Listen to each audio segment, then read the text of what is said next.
Lo primero, lo primero que haríamos es dar gracias a Dios, ¿no? Sí. Y ya después le prepararía una comida bien grande. Él es bueno para comer. Eso sí, cuando yo le sirvo algo, siempre me dice que la comida está bien rica, aunque sea que salió horrible. No importa, siempre le gusta. Él me llamó esta mañana.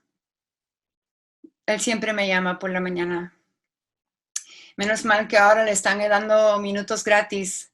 Es que ahora estoy deshabilitada.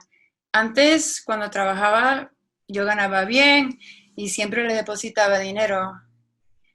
Es que él tiene mucha necesidad de hablar todos los días. Si no se pone mal, se deprime mucho. Él se preocupa de mí. Tengo diabetes. Él tiene problemas con el corazón, pero el mío es que mis manos y mis pies pierden sensibilidad. Me molesta más que todo por la noche. Hay noches en que me duele tanto que no puedo dormir.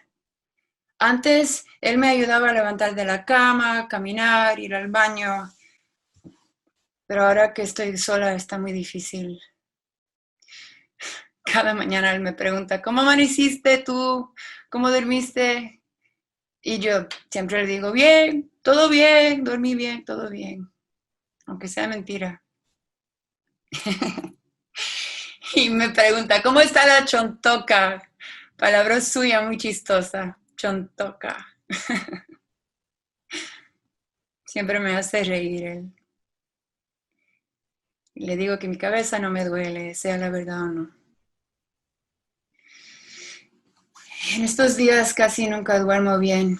Y no por la diabetes, o no solo por eso, porque me preocupo por él.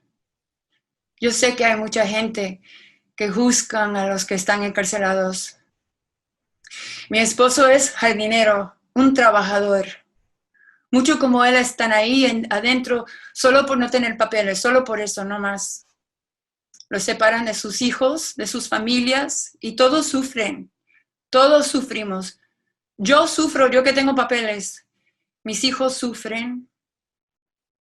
Él tenía que huir de su país. Todavía tiene los cicatrices en el estómago por lo que le hicieron allá. Y se devuelven a El Salvador, ¿qué? A un compañero suyo lo secuestraron días después de deportarlo. Porque los pandilleros saben que vienen a los Estados Unidos y que tienen familia acá. Y si sus familias no pueden pagar, los matan al tiro. Hace poco me volvió a llamar. Cada día me pregunta sobre el abogado, el proceso, los papeles. Me pregunta si algo ha cambiado. Y él me pregunta por mis padres, como siempre. Él los quiere mucho. Y ellos a él. Y después hablamos de la situación ahí adentro. Pero nada ha cambiado. Es como estar en un pozo que tal vez no tiene salida. Me da mucho estrés hablar de... ¿Sabes que nos conocimos por teléfono? En ese entonces yo trabajaba para un dentista. Y yo lo llamé, como tenía que llamar a mucha gente, para avisarle que su hijo necesitaba un chequeo dental. Y él me dijo que el hijo estaba con su mamá, que se habían divorciado y que él tenía ganas de platicar y tenía tiempo. Y yo, pues, ay, señor, no, no puedo platicar ahora, tengo que irme. Y él dijo, no, no, está bien, por favor, permítame. Es que me gusta su forma de ser. Me invitó a la playa. Y eso hace más de 15 años. Y todavía nos gusta ir. Eso sería algo que hiciéramos. Si él volviera, después de volver, después de comer, ir a la playa, al mar.